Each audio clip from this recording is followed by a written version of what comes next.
Orang Israel kuno. Mereka seolah-olah sangat menghormati Tuhan dengan kata-kata mereka. Tetapi dalam roh mereka sangat jauh dari Tuhan. Mereka berkata sangat mengagumi Tuhan. Namun dalam roh mereka sangat jauh dari Tuhan. Mari kita baca.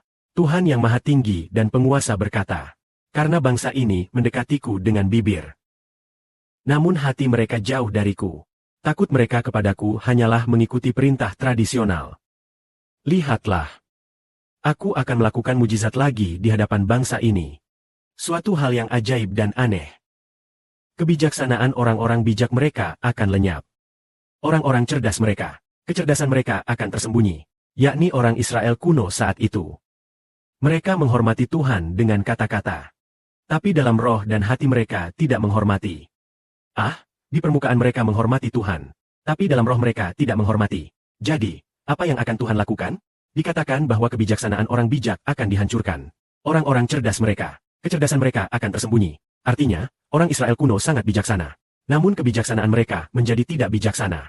Kecerdasan mereka menjadi tidak cerdas. Apa maksudnya ini? Maksudnya begini. Orang Yahudi kuno, orang Israel punya banyak pengetahuan, berbudaya tinggi. Namun Tuhan tidak membiarkan mereka mengenali juru selamat mereka.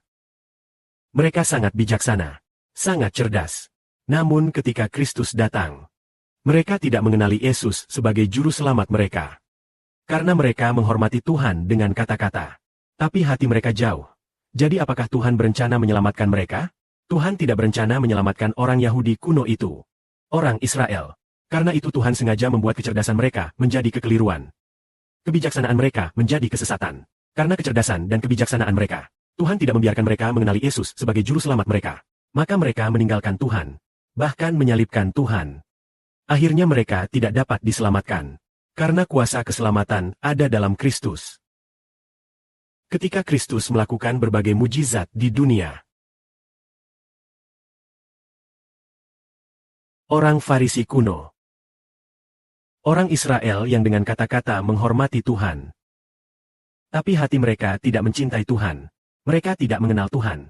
Jadi, berdoa, "Ya Bapa, Tuhan langit dan bumi. Aku memuji Mu dengan terbuka. Karena Engkau menyembunyikan hal tentang siapa manusia itu dari orang bijak dan cerdas. Namun mengungkapkannya kepada anak-anak kecil. Kenapa orang yang cerdas dan bijaksana tidak diberikan untuk mengenal Tuhan? Karena mereka menghormati Tuhan hanya dengan kata-kata, tapi hati mereka jauh. Maka mereka tidak mengenal anak Tuhan. Ini seperti orang-orang yang dulu ada di mezbah kita yang telah meninggalkan. Mereka berkata mencintai dengan kata-kata. Sangat mencintai Tuhan. Namun karena mereka hanya mengucapkannya. Dalam roh mereka jauh dari Tuhan. Jadi meskipun saudara sudah berbicara kebenaran. Tertulis, dia adalah anak dari bapa dan leluhur. Namun mereka tidak mengenalnya. Mengapa? Apakah mereka tersesat oleh kecerdasan mereka? Ya, kecerdasan mereka menyesatkan mereka. Karena Tuhan tidak ingin mereka mendapatkan keselamatan lebih awal. Dan tidak ingin memberi mereka makanan kebenaran. Jadi mereka menjauh. Bahkan melawan. Itulah Tuhan. Dikatakan bahwa dalam mujizat yang ajaib itu, kebijaksanaan orang bijak akan lenyap. Dan kecerdasan orang cerdas akan tersembunyi. Namun, mereka yang sangat mencintai Tuhan, meski tidak bijaksana, tidak cerdas, namun dalam roh sangat mencintai Tuhan dan Sang Juru Selamat. Tapi mereka bahkan tidak mengenal satu huruf pun. Atau mereka yang sedikit mengenal huruf. Tapi Tuhan membiarkan mereka mengenal Tuhan Yesus. Juga mengenal anak Tuhan. Lalu apakah orang-orang ini diselamatkan atau tidak? Pokoknya orang seperti ini diselamatkan. Jadi dikatakan kepada kalian yang bekerja keras dan memikul beban berat, datanglah kepadaku, karena aku akan memberi kalian istirahat. Yaitu, orang-orang yang bekerja keras itu. Orang-orang ini malah mendapat belas kasihan yang besar dari Tuhan. Karena mereka sangat haus akan kasih Tuhan di dalam roh. Di hati mereka rindu dan hormat kepada Tuhan. Jadi orang seperti ini justru Tuhan menyatakan kepada mereka yang seperti bayi. Seperti yang dikatakan Alkitab, Tuhan menyembunyikan firman-Nya dari orang bijak. Dan menyatakan itu kepada bayi-bayi rohani. Di sini bayi itu seperti bayi yang mencintai ibu secara rohani. Seperti bayi yang mencintai ayah.